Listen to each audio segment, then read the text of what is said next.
Hi guys, we're the Go Officers podcast. We're here with On Record and we have some lovely guests here with us today. I know there's so many people. I think this is the most people we've had on a virtual podcast. So yeah, hopefully this goes well. So I guess we'll do it one by one.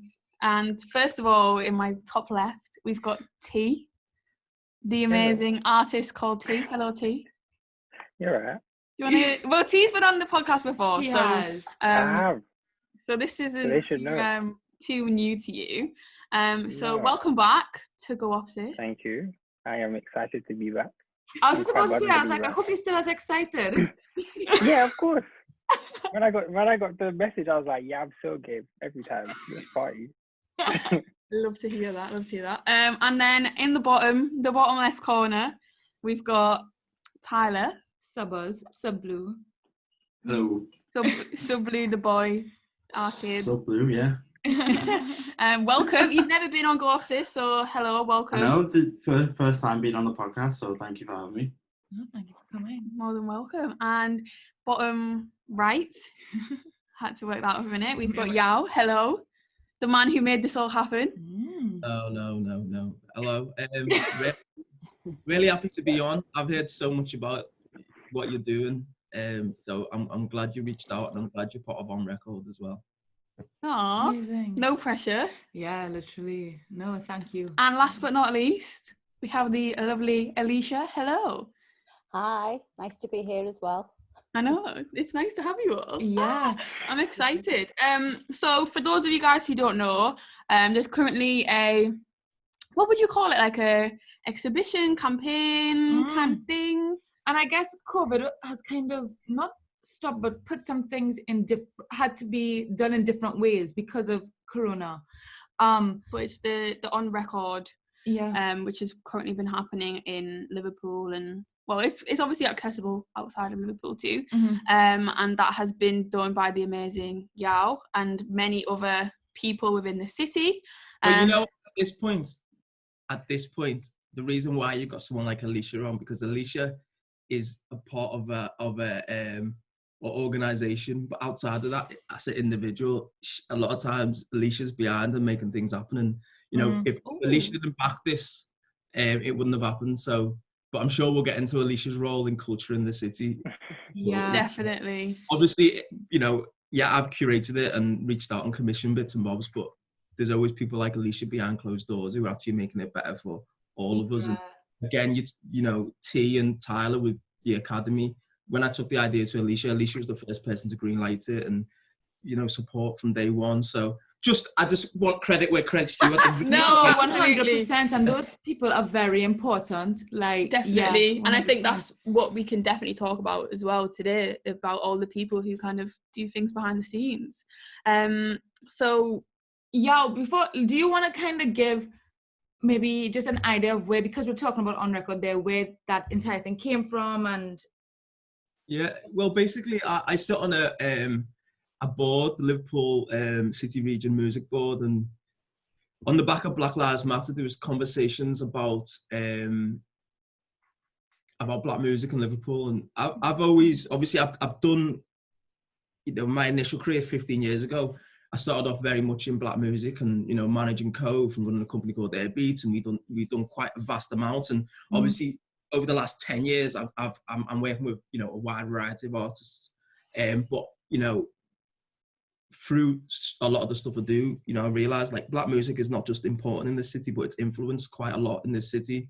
But I don't think personally it's at the due it deserves. So the conversation on the board, with a variety of different, you know, people who work across the music sector in the region, was kind of like, well, we need to look at black music and how black music's looked at, and especially within the context of Black History Month. And the conversation kept on coming, but out of it kind of come the idea of, do we do something like a Black History Music Month almost? Which then I went away and had some thoughts about it and said, well, this is what we could do. This is how I see it could be. And then, yeah, it developed then. And, you know, I have a lot of respect for the team at Culture Liverpool. So then I had a conversation with one of Alicia's colleagues, Kevin McManus, and then Kevin spoke to Alicia, and then it kind of come back, and about a week later it was like, we're going to do it, we'll back this thing. And then I came up with the concept of On Record, because again, I think the interesting thing about black music in Liverpool, I believe it's a lot of stories which are important, but it's not on record.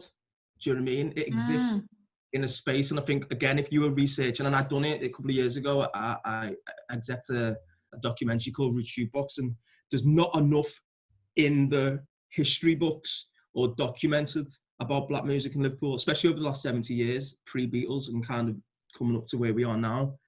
So I wanted to go, okay, we're going to put some of this stuff on record. So then in 70 years, 100 years, whatever, when people go back, there'll be an archive of where we were at 2020, but the 70 years preceding it. So hence, things like this will become, if someone's writing a story about Liverpool music, this is what people hopefully will be referring to, things like this, to get a taste of what Liverpool's history and relationship with black music is. So that's how it kind of come about. And Culture Liverpool and Liverpool City Council, as an extension, I suppose, of Culture Liverpool, they funded it. I've curated it, and I've worked with, obviously, a variety of different people, and they've been commissioned to do different pieces of work. And and it's been, I think it's been one of the most fulfilling things I've done. Again, because it's commissioning, working with people who have a voice, who have a slant, who have an angle, who have a view, have a story, and they've been given a chance to share it. Yeah, definitely. And I think a lot of the things that you just said, Yaw, I did some reading up about you, actually. Rachel loves to do her research. I know, this was just something that really stood out to me. And you were like... It's all false. Oh. Fake news. No, but really what it is, just, I feel like everything that you just said kind of summed up this one piece of what you just said. And it was like, after listening to this album, I believe music should not just be entertainment, but a reflection of culture, informative, coded, inclusive, a vehicle of honest expression, and an artistic snapshot. And everything literally that you just said kind of summed that up in a sense. Like culture, snapshot, expression. Well, is anything, like, even like, if you're doing the podcast and you're talking about something, it reflects so much more. It's layered, and Alicia was talking about this on a wider scale with culture within any place, and Liverpool is a prime example. But everything's layered. It's sociology, it's ecology, it's geography. It's everything plays into it. So like, that's what I kind of love about music. I've always loved about music, is like, it is an art form in its own right, but it's also a sociological piece of work. It is also reflects society, or it's very important. Do you know what I mean? It's very important. So again, On Record, even though it looks like it is a celebration of black music, it's something a lot more than that, because the story of Kirkland's, it tells you about a very specific time, and it takes into place the development of the city economically, development wise, all that, music, technology, all this goes into this. When someone goes, oh yeah, we went to Kirkland's and at this time period, and this is what we were listening to, and this is, it's a lot more layered than that. And that's kind of what I like without complicating. I just think that's what is quite interesting about this piece of work. And I think On Record as well, like the stuff that I've seen, and I've got so much still to still look into, it's been so rich in its content and all the different things that it's got, and I think it's really amazing and refreshing to see. Maybe not refreshing, but it's nice to see people getting their recognition, and getting praise. And like you said at the start, even the people like Alicia, who maybe not be known to maybe us at our level, it's nice that we can give everybody their thanks and their recognition.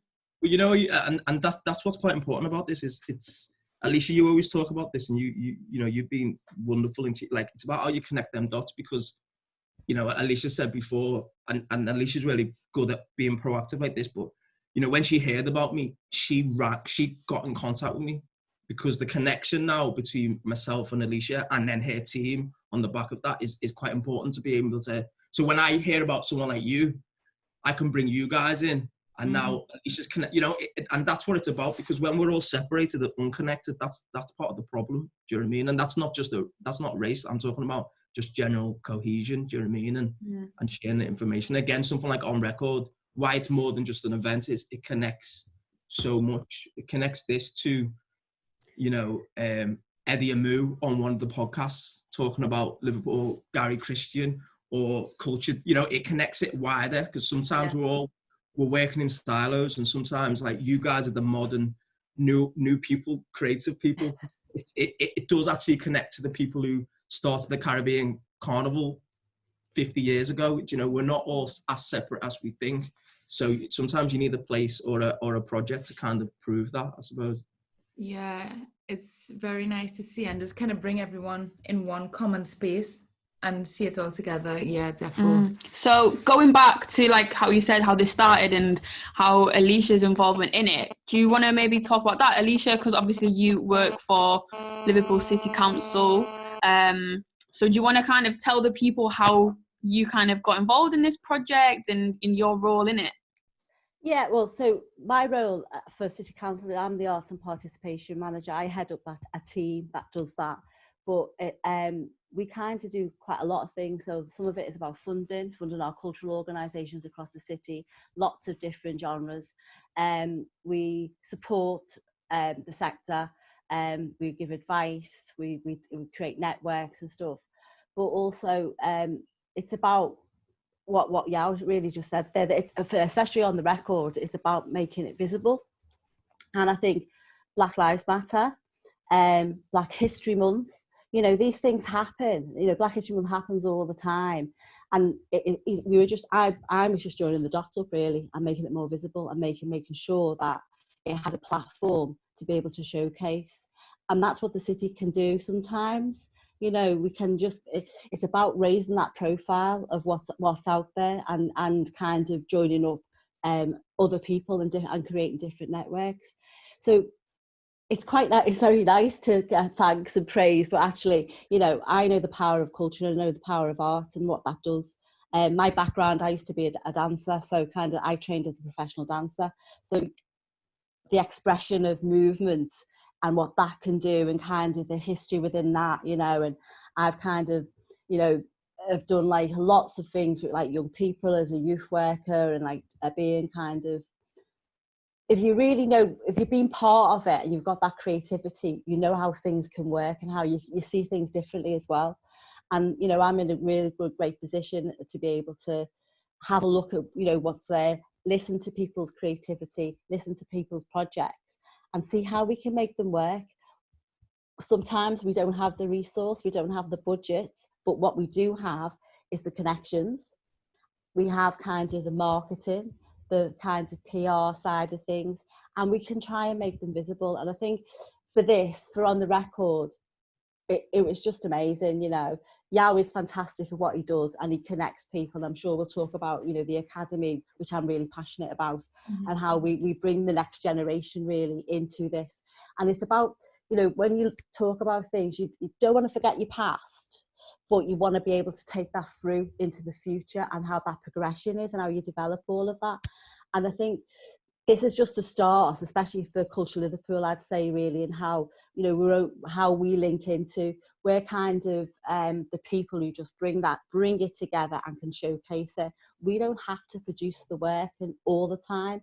And I think the Black History Month programme, which On the Record was part of, it was a great example of that. You know, we had Writing on the Wall, and there's a collective called Cool, which is like our small and medium arts organisations across the city. They came with a project, loads of different ideas, and this year it just like blew out the water this year, and how loads of arts organisations connected. And what we did is just put that on a platform. I didn't do it. You know, everyone else did it. We're enabling, we're the enablers and the support really for all of that.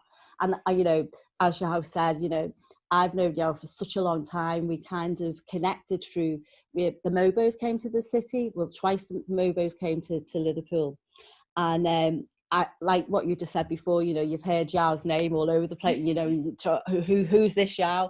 And Yeah. that was exactly the same thing from me. Who's, you know, yeah, and also Yaw has a background as a youth worker as well, so he's worked in youth work, so have I. So you kind of connecting those different things because you know what you really want to do. It's about grassroots and really showcasing that work. And since from there we just connected really, and Yaw worked on the Mobos and brought the Mobos connected to that together. Then obviously he's our fantastic music curator for the Limb Festival and the Academy. So, and it just grows and grows and grows, and that's what's really important really. So it's great to be able to put resource, because when you can put resource, the results that you see through on the record are just being, you know, is amazing, and it enables us to be able to showcase talent. Yeah. And do you know what, Alicia, as well? And I think like when it comes to just the arts in general in Liverpool, it's so amazing. I think sometimes there'll be some weekends and there's always something going on in Liverpool. So when you think about the culture, the music, dance, I think if you really and truly don't know what's going on in Liverpool, you just really aren't really, your eyes just aren't there. You don't want to be part, you don't want to see it, because there's often things going on. There's something for everybody. You know, we've been on lockdown, you know, we're on our second lockdown, and actually our cultural sector have just been absolutely amazing how they've stayed connected to their communities. And, you know, a lot of them didn't know how to do all this online activity and stuff, but they've had to do that to stay connected, and they have.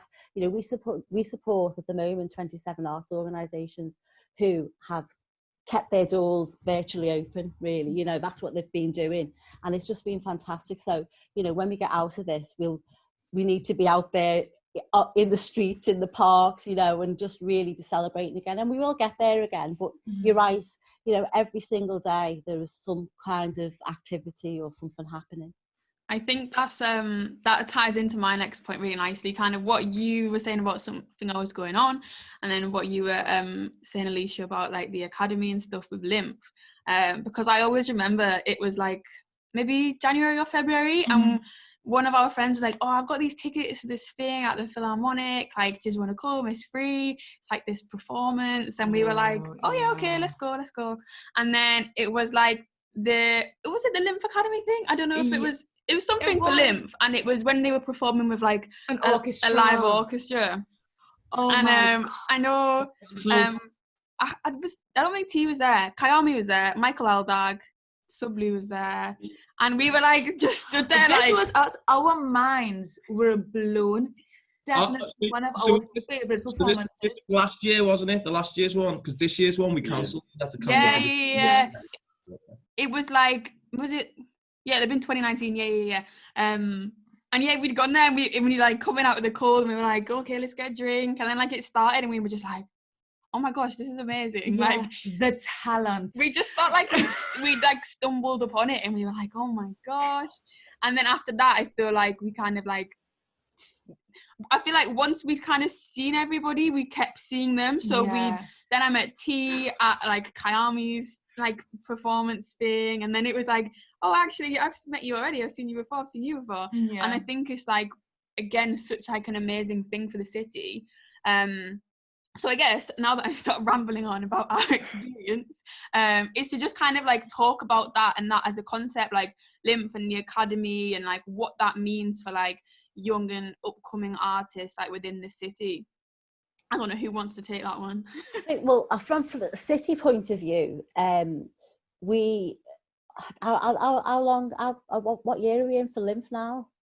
It would have been the 8th this year, wouldn't it? It would have been the 8th. 8th year. So from a city point of view, we did have a different music activity, and we wanted to change that kind of view on music, really, and create a different festival. And it was important at that time that it was a free and accessible, a festival for all. And then we were looking out for a music curator, and I was one of those people who came for interview, and we got honours. Again, I've got to stop you, Alicia, because Alicia always doesn't like. For Alicia prodding me, because Alicia sent me the information, and I sent it on And I sent it on to a couple of people and went, if you end up doing something with it, give me a shout. I'd love to do a stage or help you with an act or whatever. And Alicia was the one who, I remember saying to Alicia, I don't know if we can actually say this because this is not any rule breaking. And I said, and then Alicia messaged me again and sent it me again and said, oh, I've sent it on. And Alicia went, you should go and present for this. Do you know what I mean? And it's and even generally before that with the Mobos, it was Alicia who chased me. Like, it wasn't a situation where it went out, and you need people like that who will go that extra mile to make sure that whatever they're working on has the right types of people involved. Alicia just makes it sound like the city decided they want to do something different, and they actually acted differently about how they went about the recruitment and all that. And they're the game changers. I always look back and, yeah, but they are, but they're also very, you know, from very transparent processes as well. Do you know what I mean? And how people come through. But I think for you, Yaw, it was kind of a confidence thing that you didn't think that you were, and you know, that's really important. And especially now we're talking about all of this, you know, within you know, these things should happen all the time, you know, and it's confident. You can be that music curator, you can be that person, and that's kind of what's really important.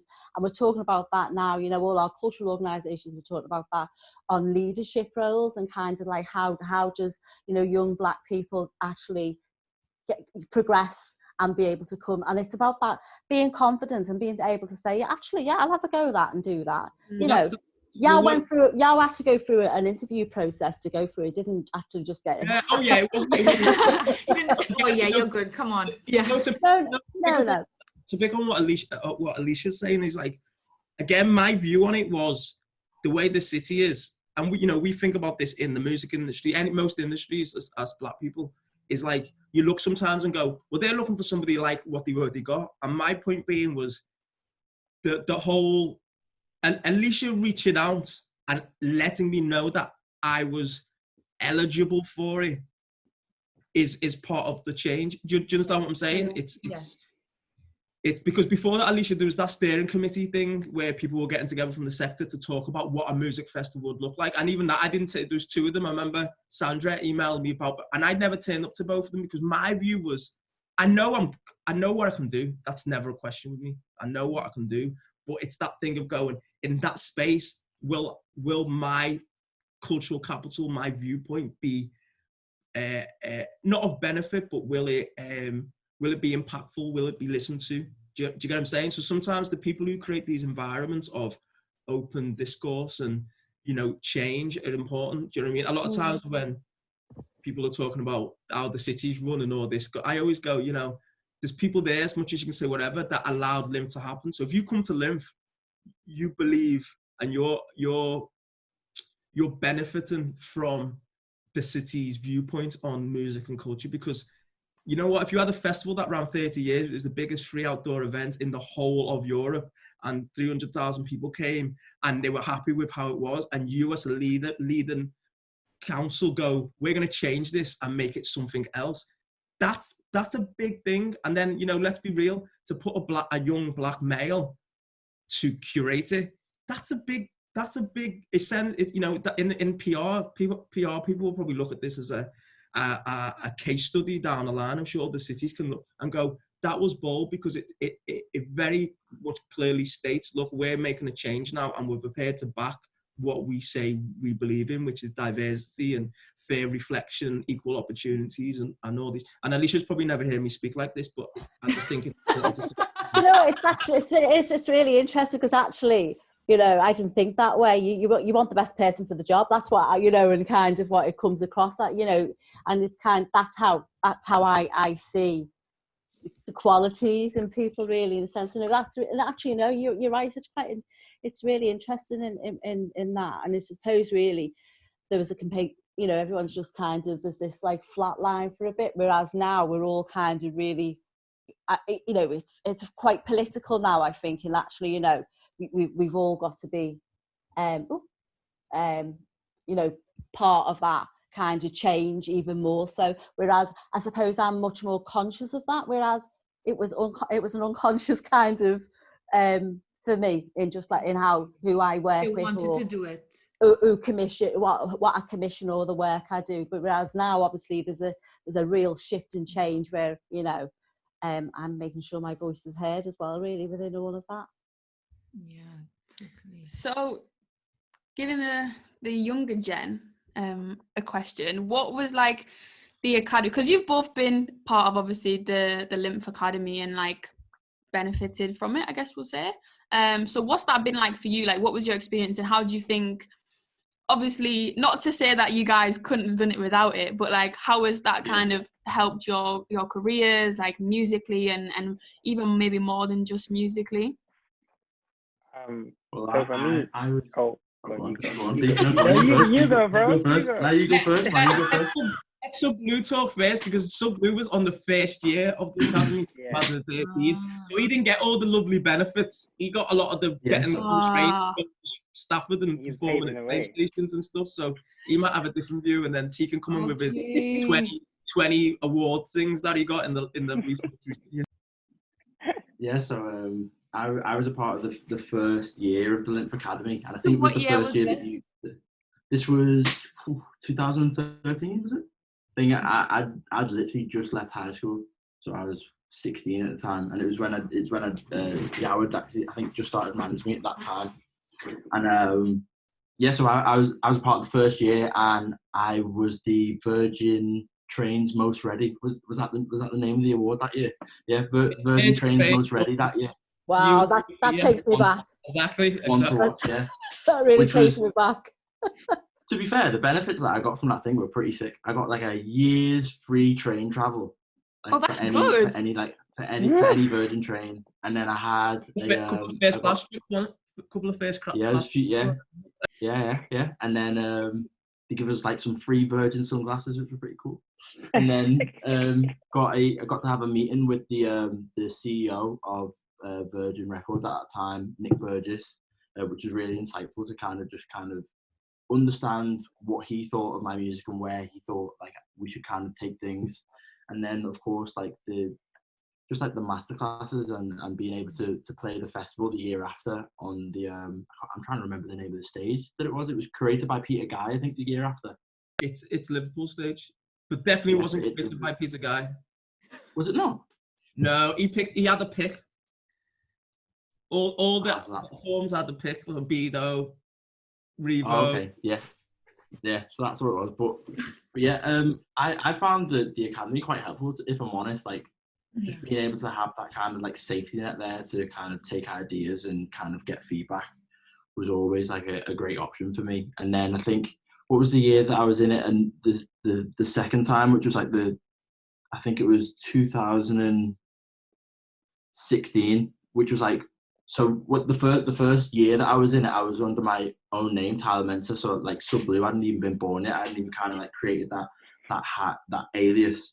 And then in 2016, after like the 3-4 years of like development that me and Yaw have been working on, just kind of creating music and just working with different people, I came back with like this whole new kind of persona and sound. And yeah, once again, just so supportive of everything that I've done. And I don't think that like a lot of the opportunities that I've had within the city and being recognised wouldn't have been possible, I don't think, without the academy. I think when I was a lot younger, I found that like trying to break into the scene in Liverpool was a lot harder, especially being like a young black artist. People didn't really kind of take me seriously. They just thought I was a kid in a sense. And I think one thing that me and Yaw kind of worked on, we made sure that I was able to kind of back myself and be able to play for myself, so that people just see me and took me seriously from then on. I was the youngest one to watch winner for the Git Award in 2000. What year was that? I think it was 2013. It was like kind of the same year. So yeah, I think like it's been an interesting journey, kind of like trying to break into the scene in Liverpool, especially as like a young black male. Love that. So yeah, I was so like into that. I was like, yeah. And I guess, do you know what as well? You know, within the academy and people coming in, like you said as well, Sablu, Tyler, at such a young age as well, having people there who can support your musical journey as well must also be able to boost confidence, show you where to go. Like you said, there, it must be such a big thing. And it's not like just like a program there to help you know where to go within your sound, things that could just refine it in the right ways. Yeah, amazing thing. T, can we hear from you? Yeah, for sure. So I guess number one, being on the academy was like super validating because obviously like you can make music in your room and like do whatever you kind of like want, but like to have like a kind of a body of people or a certain amount of people to like almost judge your music and go, oh, you know what, we think that you're like most ready to like take it to the next level. It's super like, okay, cool. Like I now have more confidence in myself because you have confidence in me. Um, and then on top of that, it's super like, it was really enabling. I kind of want to say it just like, it gave you so many tools to be able to kind of do the things that you want to do. So like being able to kind of have Yaw as a mentor and like even speaking to like other artists in the academy, like you go with kind of ideas and like, oh, I want to do this thing and like I'm keeping it small and minuscule because this is what I think I can handle. But being able to kind of talk to Yaw and go, no, like dream bigger, like go bigger, like go for it, like you know, you're an artist, be an artist, like in the full kind of sense and capacity of it. So like do whatever you kind of deem necessary to get your story across, to get your art across. And like I guess as a like going to Lipa, like it's funny because there's in music there's like one almost like token black person every year, and so it's like you kind of like you'll never it's almost like there's a certain kind of like pressure and weight to like do what you want to do, and I guess also like being like a spoken word rapper is like, oh, another rapper, and you kind of get those like stigmas that like kind of play in your head, and it's like, okay, cool, like what can I do to be different, what can I do to like to show people that I'm good, to show people that like this is actually art and whatever it is. And I guess being on something like Lymph gives you that kind of confidence and in your ability to go, cool, I'm going to do this, cool, I'm going to like absolutely break the mold, I'm going to do something that people have never kind of thought to do before, or like because I feel like I have to do something, I'm going to do the most. But I'm like because of Lymph and because of the academy, I'm able to, because they're like, cool, go and talk to this person and like I'll connect you with this person and like go for this funding and that sort of stuff. So I think it was just like, I don't think, yeah, number one, definite confidence booster, and number two, like I wouldn't be like as I wouldn't like I don't think I'd be able to, I don't know what the word is, I wouldn't be as like I wouldn't be able to do things as like big and as grand as I am without it, basically. Yeah. Would you say like the things that you would have wanted to do might have been more contained, and because of Lymph they've kind of been like, nah, bigger, you can do that anyway. Yeah. One thing that I think that I want to ask UT is, because a conversation we always have is how much harder it is up north to kind of get recognition. Obviously music is very competitive, and with you obviously coming from London, do you think that you would have had an opportunity like this within London, or do you think it's kind of actually maybe worked in reverse, being up in I think that's a good question. I don't actually know. I feel like yes, I guess there would be a community in London somewhere. However, I think that like the kind of Liverpool community in the Liverpool scene and the way that it's connected and like the kind of really family kind of like we're all in this together kind of thing is something that's just like beautiful and something that I've never kind of experienced anywhere else before. The question is, would you have had this in London?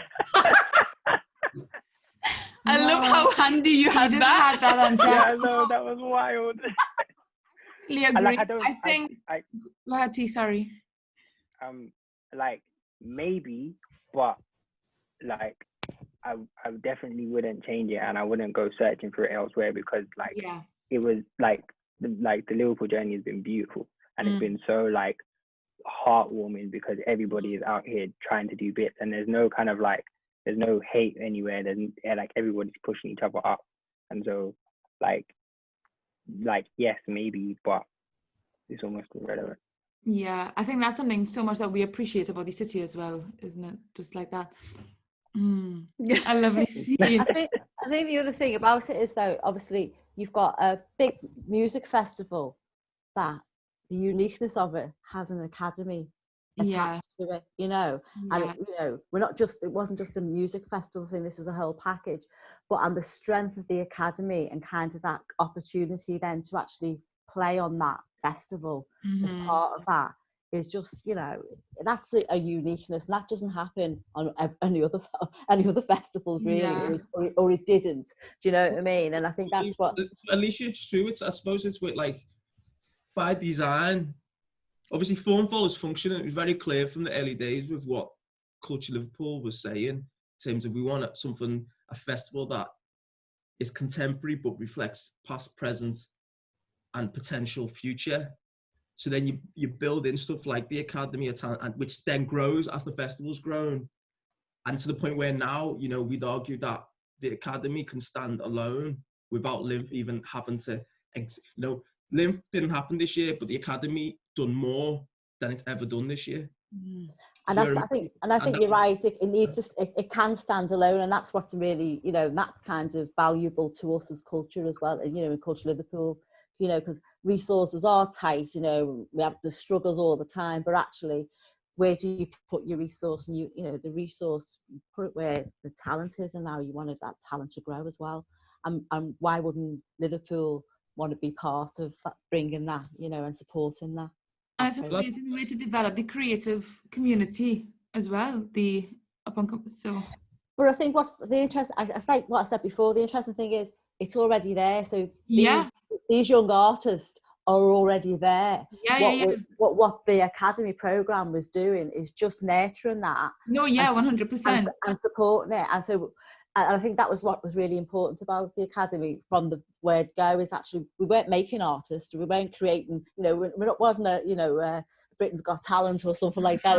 It was more about the talent's already there. Yeah. And actually, because I love that word, the most ready, you know, is that kind of point of right where there's just that little bit of more extra to be able to get them into that industry really is great. Well, it's and that's where the Academy's, you know, it's not a label, it's not a TV show, it's a talent development initiative. So then, you know, it's the connection to the partners locally, it's a connection to the partners nationally. You know, like someone like T works on the project, and Tyler, you come through the project, and then we then guide you to PRSF, who part fund the Academy, but they're like the #1 funding company of new music creators in the country. 20 years they've ran.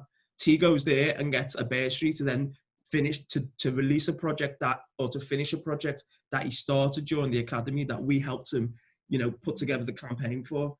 You know, Tyler gets funding towards a campaign where he's worked with some Grammy-winning producers, and he just needs the money to then put it out. That's the strength of the Academy. Again, as Alicia says, you know, the city council or an initiative like this doesn't create culture. It's just got to reflect and support it. So and that adds to sustainability. You know, the biggest thing that I get from the Academy is the networks between all the people who've been on the Academy.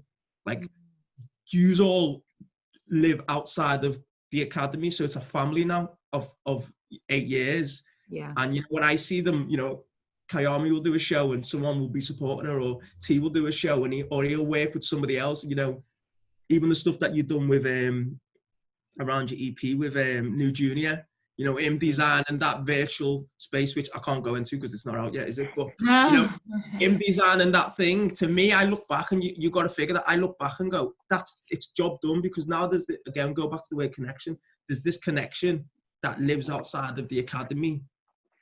And that's what it's about, because that's what the other cities like London and New York and LA, that's what they do really well.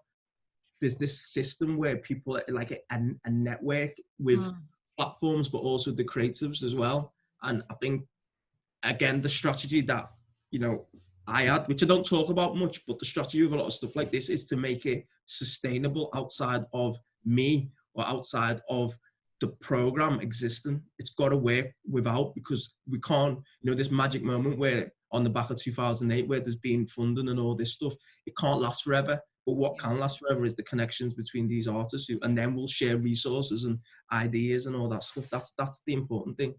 I think that's where it comes in with kind of what I said before as well. You know, sometimes you might not have resource, but it's about how you make that connection. That's much more.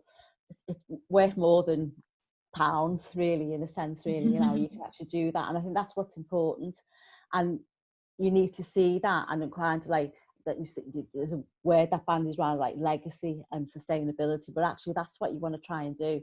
And it is about building confidence in people, seeing their careers move on, but also then how they don't forget kind of how they were nurtured, so that they can pass that on to the next person as well. And I think that's what's really brilliant about it. And it's something wonderfully African villagey about all this. Do you know what I mean? It's like, you know, you don't know, but you know what it is you don't takes a need village.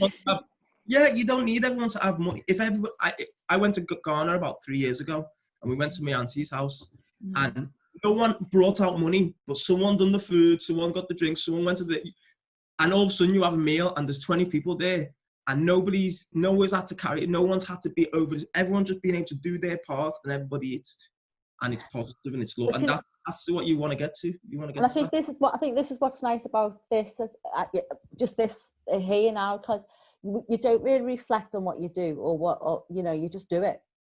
And you don't actually, sometimes you don't realize the impact you have on other people when you're doing those things, because you just do it because you love it, and you're passionate about. I'm passionate about my city. I'm passionate about culture. I know the impact that it can have on people. You know, I'm one of those people that was a real shy kid, and, you know, went and did a couple of dance classes, and then was hooked and wanted to do it. And I knew, I mean, obviously that became my profession, but, you know, when I used to teach people, and it wasn't creating dances. You either have that talent or you don't. But what you were using the art to be able to make people confident and feel good about themselves. And that's the power of it, whatever it is, what, you know, music, dance, whatever.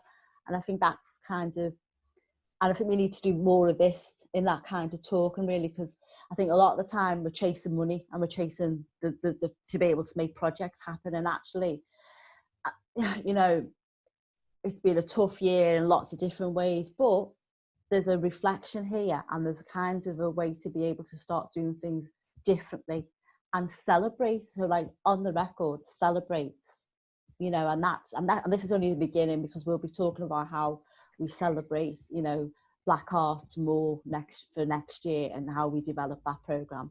And yeah, you know, I will most probably be behind that in some way to be able to do it, but it's more sense of kind, you know, you want to hear other people's voices to be able to say, well, you know, excite me, what else can we do, you know, and you're going to be part of that as well, you two.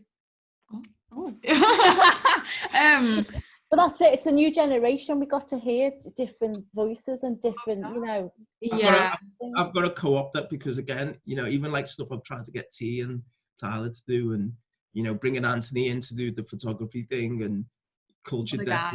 It's like, and this is not being, but like the stuff where I'm putting my energy is if I can put people in positions, and Alicia's done this with me, put people in a position so they can share their view, develop their view, enhance it, and then they put people in positions, and that's how culture keeps moving. Do you know what I mean? Like, again, what you guys are doing, and like the podcasty space, and just general things in culture is important, because it didn't exist. Do you know what I mean? There's a couple, you know, front left, and, you know, you get what I'm saying? There's a couple of platforms that are helping create dialogue and a viewpoint, and it's getting supported, which then helps everyone who's part of that system. And Alicia's right, that's very important, that new voices and new viewpoints are spot. And then again, I suppose Alicia can vouch for it. It's also about us. I can put myself in your space now, Alicia, us being able to kind of not mentor in a formal way, but be able to kind of look out for you and offer advice, and when you need us, jump in and support, and, you know, and that's why, you know, Alicia doing this, and it's important, and that's why I suggested Alicia, because again, it's what, you know, Alicia's forgot more than I'll ever know about culture, and you need people like that around all the time to make sure everything stays tethered to, like, you know, your vision, but stays tethered to like all the great work that's done before, and the structures and the opportunities as well. Yeah, I'm in a fortunate role. You see the bigger picture. So, you know, I'm not running just an organisation that needs to, you know, you're looking at the whole offer, and kind of then you start to see where those connections can happen, or who should be sitting on what kind of representing, who should be around different tables as well. You lot should maybe the next kind of music board as well. That music board came out of our UNESCO City of Music. We pulled a music strategy together for the city, and then it wasn't just for the sake of putting a strategy together. That strategy has got action. Kev McManus is our head of UNESCO City of Music. He's part of my team, and the music board came out of that, and that it's a collective voice. They're not a lot of ideas in our head. That's where it needs to be. Yeah, I think also, like, while both of you were speaking before then, I just thought, and while obviously Liverpool's culture, history from the past is so amazing, but I think at the moment now, like you say, the legacy of the now, it's so important. And literally the music scene, it has been and it is, and I think a lot of people at the moment, because of things like this on record and people who are speaking up on it, it's popping. Literally, we can see it right now. There's a hype and everybody is like, whoa, Liverpool, and people from even outside of Liverpool can see this, and it's like, finally people are getting the recognition, people are seeing it, and it's so important because we were in Liverpool and we were seeing this talent, and it's so good now that people from outside of Liverpool, even if it's just sometimes, because we can see that the grime game, everybody's loving it, Liverpool rap, people are on it, like, it's so important that people are recognizing, giving Liverpool the credit that it deserves when it comes to these sorts of things, and music in general, even though sometimes it's like, yes, we've been saying this. So things like this, where we can continue speaking about it, even though we've been doing it, continue and keeping that legacy alive, like you said. Right. Said it perfectly. One thing I want to chat about, and I'm probably going to backtrack on what you guys were saying, because obviously it is all about community and everything, but to probably a lot of like upcoming artists, like money is probably like a very affecting factor maybe on what they do and what decisions they make. So I think it's really important to talk about, like, because obviously you were saying, Yaw, that T and Tyler were able to then go on and get different types of funding for different projects, like just to kind of talk about what funding is actually available to artists, and like how they can even, where to really start with that kind of thing, because it must be quite a hard kind of terrain to navigate. Well, I think locally, first and foremost, Merseyside Arts Foundation is a good one for kind of micro grants, and you're talking about maybe 500 to, Tyler, you had one, didn't you? Did you have one for? I think so, yeah. 500. Yeah, I think we got like, yeah. I think so. He's got too much money. You can't remember. I think there was that one. Yeah, it was a long time ago. And then what was the other one? We got the PRS Momentum Fund. Yeah. Where I think they gave us $5,000 towards like PR. Do you want me to do it the way I see not the pecking order? This is totally wrong. If you're an individual artist, then you might go for, I'm just talking about towards what you're doing as opposed to creating something different to fit into it. Obviously, Merseyside Arts Foundation is one, and Peter Shilton, who runs that, is somebody who really understands music and artists and stuff like that. So that's local.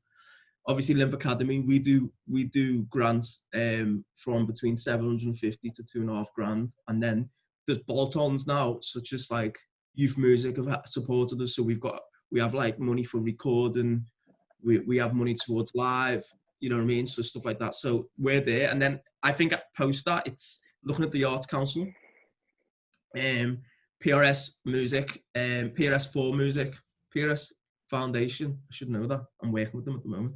PRS Foundation. But they do stuff from like $2,500 right up to £15,000 to individual artists. So again, and their plan is to bring you through. And then you've got Help Musicians UK, and they've got a project right now for Black musicians specifically in partnership with Mobo, where they help support. And again, that's a kind of I wouldn't say a wide range of money, but it's a decent amount. I think Tabitha J just got it in Liverpool. So so yeah, there's a bit, you know what I mean? And then you kind of, then you go on to the bigger stuff as you probably become a business as opposed to an individual. But someone like T, and between T and Tyler, I think you've had every one of them, apart from maybe help musicians. So it, no, but it shows that it's there. And what we've tried to do as an academy is be able to support and pinpoint where you can go and where you should go. And then Alicia, Culture Liverpool always has projects and bits of commissioner money every now and again that fit in. So for instance, Rise and stuff like that, which Alicia can talk about, was predominantly, well, it was focused on females and helping females and people identifying as females in terms of the culture space. And again, it was commissioning people to do what they do. And it's but the good thing about some of these ones is it's not just the money, it's also how it connects to the platform that they're putting out there for exposure and visibility, because sometimes that's really what people want. It's not just the cash. And I think also it's just, even you said, like, how do you even go about it? And kind of, we as Culture Liverpool, especially my team, arts and participation team, we can give advice and support. If you had a project idea, you could sound it out with us, and then, like Yaw just said there, you just signpost people to where they could do it. And then, you could even, we even have a look at the applications and stuff and just give advice around on things like that as well. So there is that support, really. So, and you really, really are right. You do need resource. And I said that before. So if you're going to, you have to value the artist, you have to value the art and the work and the quality of it. It's just unfortunate at the moment there's not enough of it around to be able to give out, but that's where it always comes from. You would never want anyone to be doing things that, it's about valuing the art, and especially the Arts Council at the moment, and that's somewhere for all of you to actually start to look at, because because of the whole of the recovery grants that have been coming through, there is another opening, and they are very, very much looking at freelancers and art. I was about to say, it's going to be, as tough as this year has been, I think it's going to be a lot of funding opportunities. Again, I've been privy to some of the Arts Council stuff, especially around Black arts and Black artists and organisations. Been privy to some high-level Arts Council conversations, PRSF stuff. There's going to be money there. And that's why it's almost like, I'm sure Alicia will agree, keep going with what you're doing and enhancing and perfecting what one foot in the commercial space is in, not reliant on funding wholly, because you can then use that to prove to the funders with public money why they should back you, as opposed to somebody who's just reliant on public funding. And I think that's what I like about the Liverpool thing, strangely enough, through that struggle of trying to find, get heard and, forcibly having to do stuff yourself because it's not all put out there for you. That's what makes it work.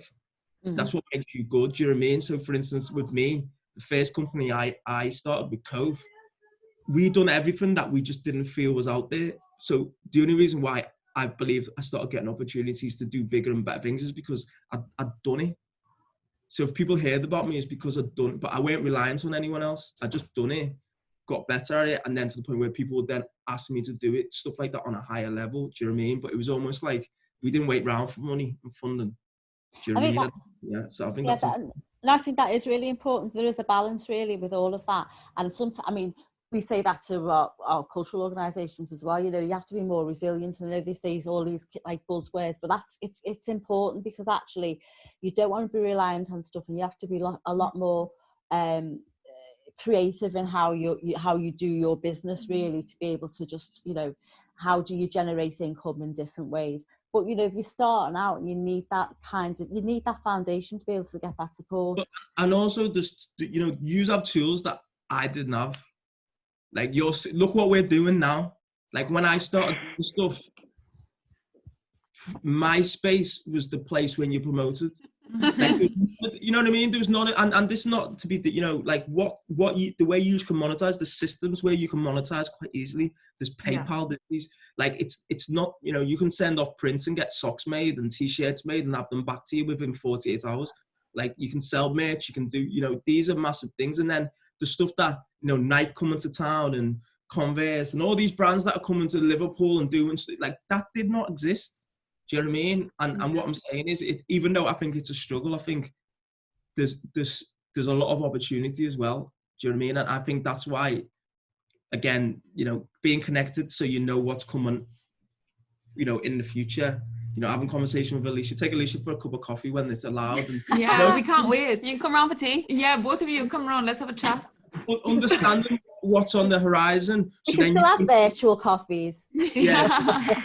You know, so you can position yourself. So you, because I think that's important. I think sometimes, again, more than the money, because there's a lot of people who have had no money who've come on and done really well. Yeah. We all know that. You've got So it to can't just be money, you know what I mean? It just can't just be money.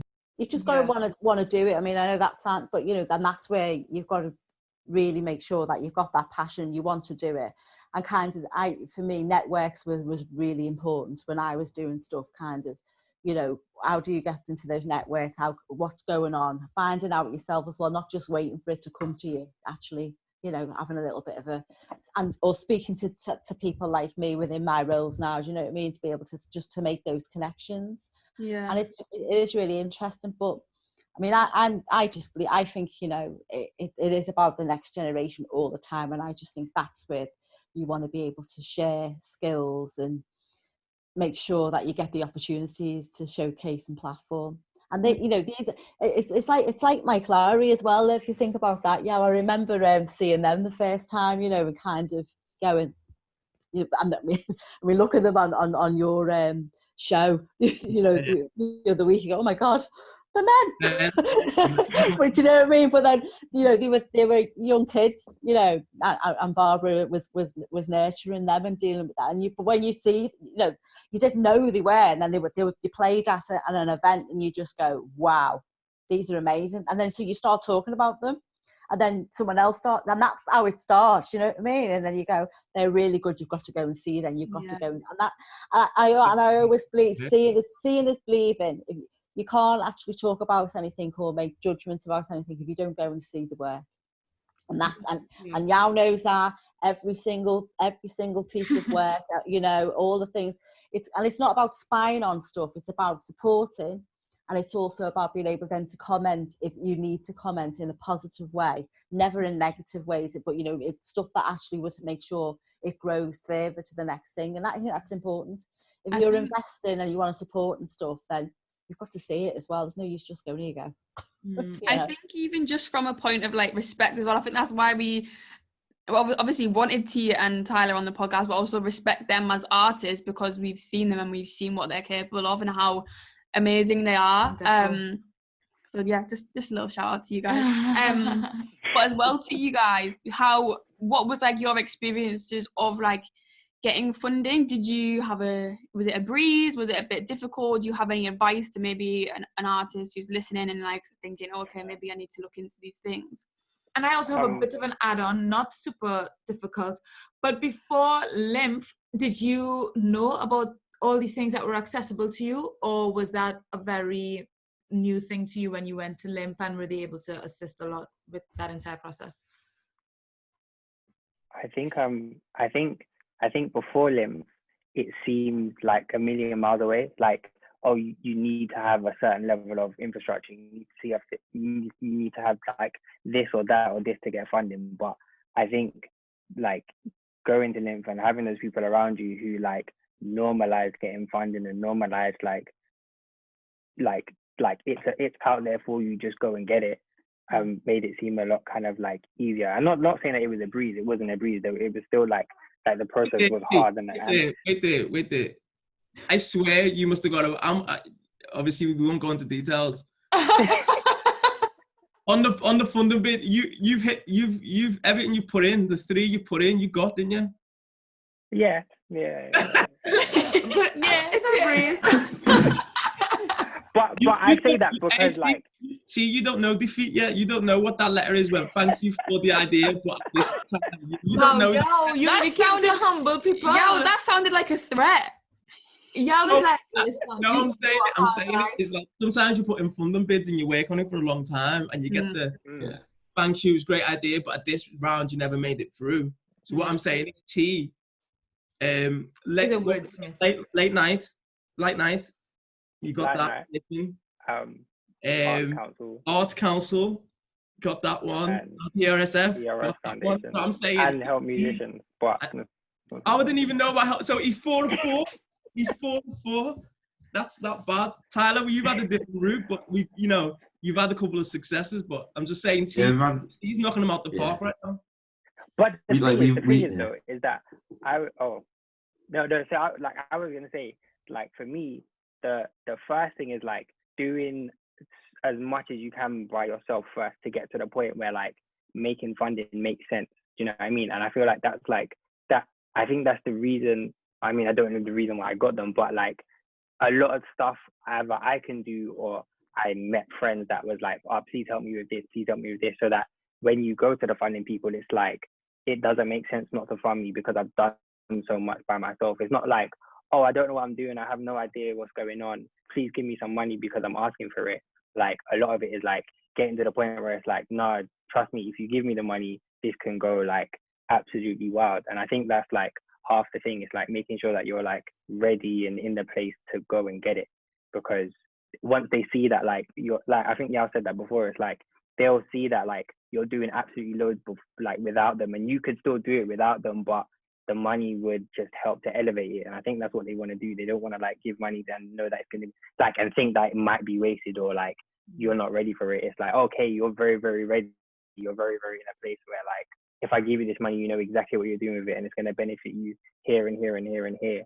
Cool, this makes sense to give it to you because this will be a return. So it's not like, oh, I'm at the beginning of my stage, like I'm just going to ask for some money because it's there. It's like, oh no, I've done everything that I can possibly do, like, and called all the favors that I can call. Like, I just need another $2,000 because that would just make it excellent rather than it being great. Do you know what I mean? Yeah. That makes sense. And Tyler, what about you? What's your experience been like? I think it's been like a mixture, if I'm honest. Like we've had like a few successful ones that we've gone for and we've got, and then there's been a few that we've applied for and haven't necessarily gotten. But I think the ones that we have got, they've come in at the time that we've needed them the most. So the ones that we haven't got haven't really kind of hurt that bad. I get you. That kind of makes sense.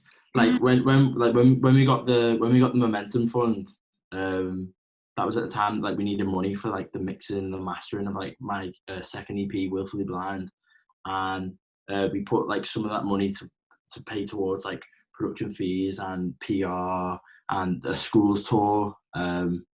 So like yeah, they've been like very, very, very useful. Love that.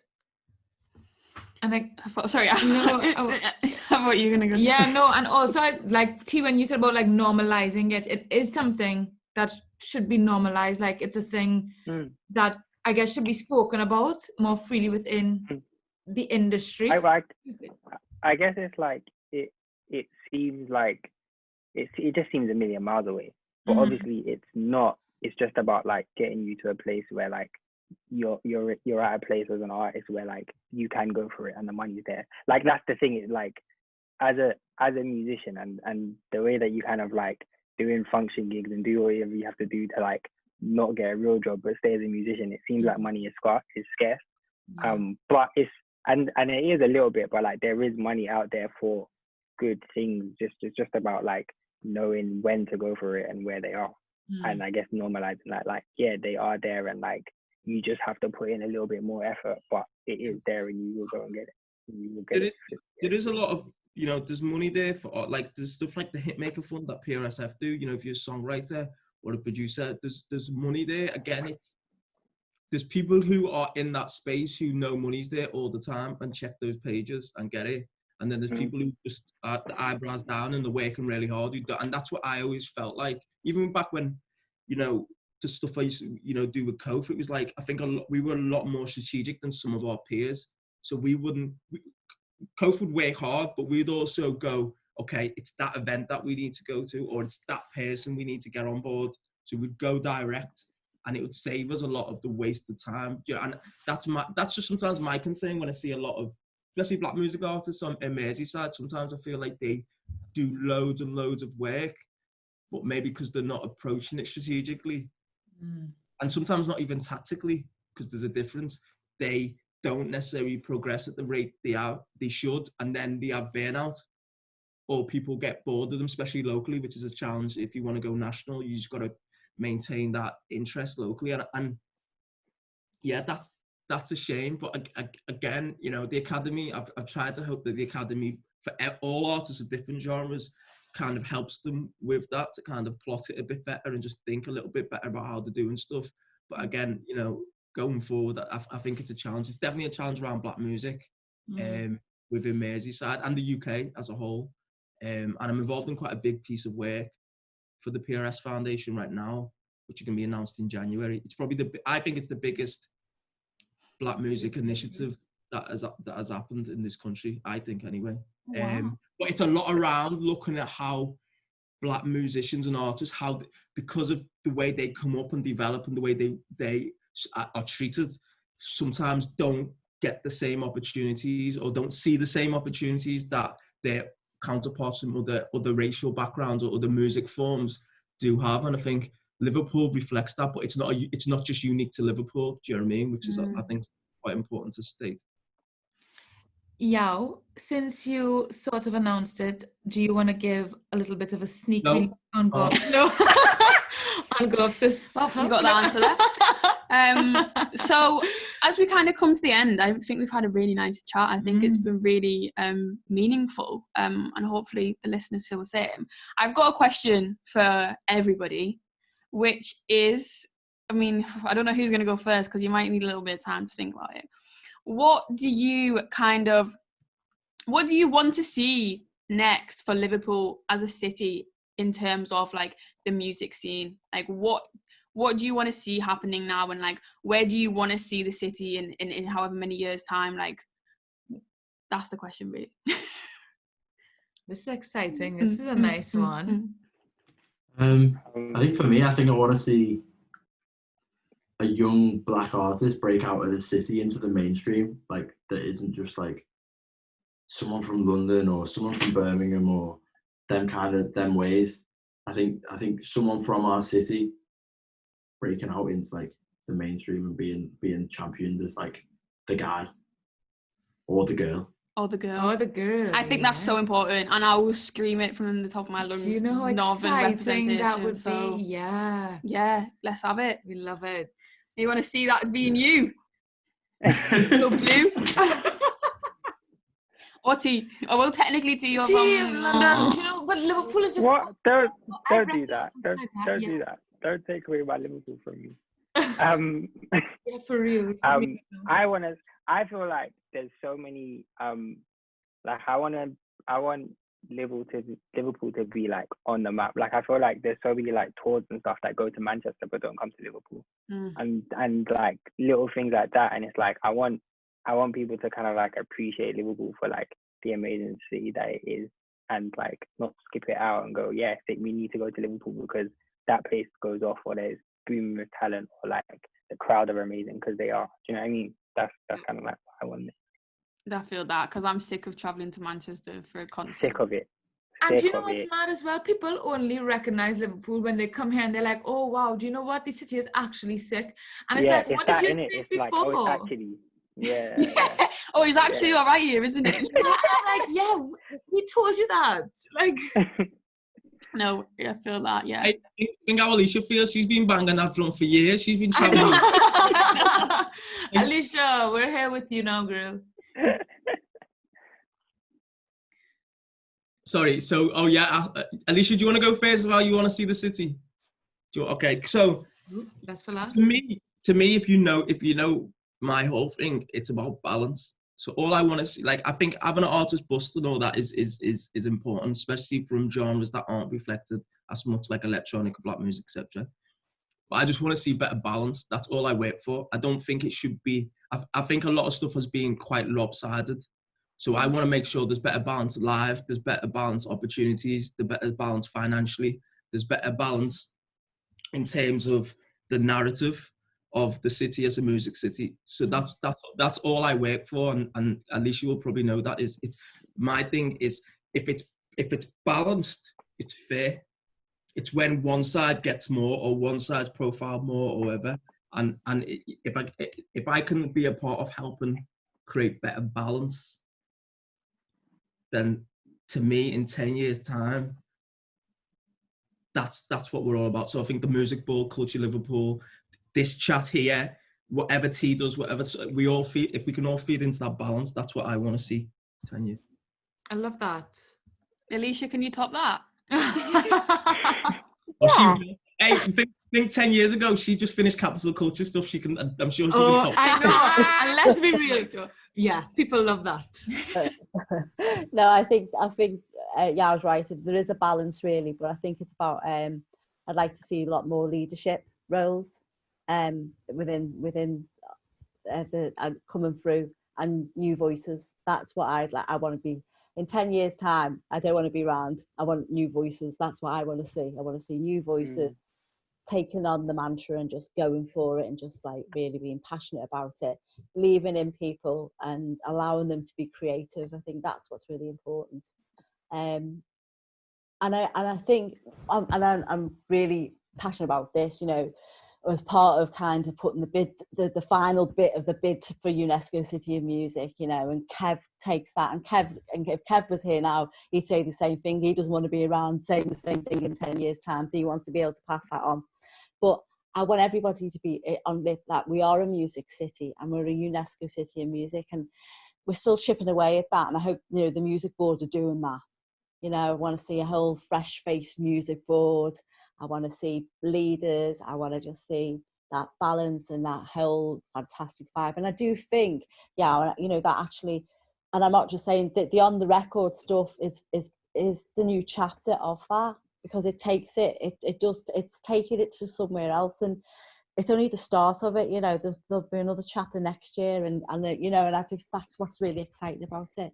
And it, you know, it's just fantastic to be able to hear new voices, hear people's experiences as well, and a lot more of this. I'd say, you know, let's not just see you on the stage or on the platform, but let's just hear about your experiences and your journeys and how you got there, because that's the only way that you can get the next, you know, other people really buzzing about it, really. Yeah. I think I topped it. Yeah. All the answers were beautiful. We loved all of them.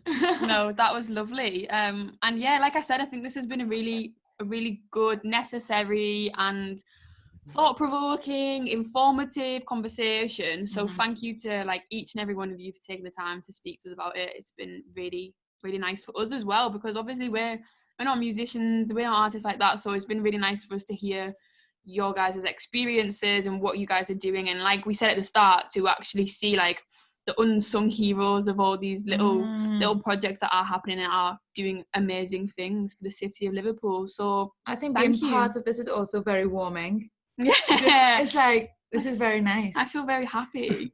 Well, you should salute yourselves, because again, it's you with the platform.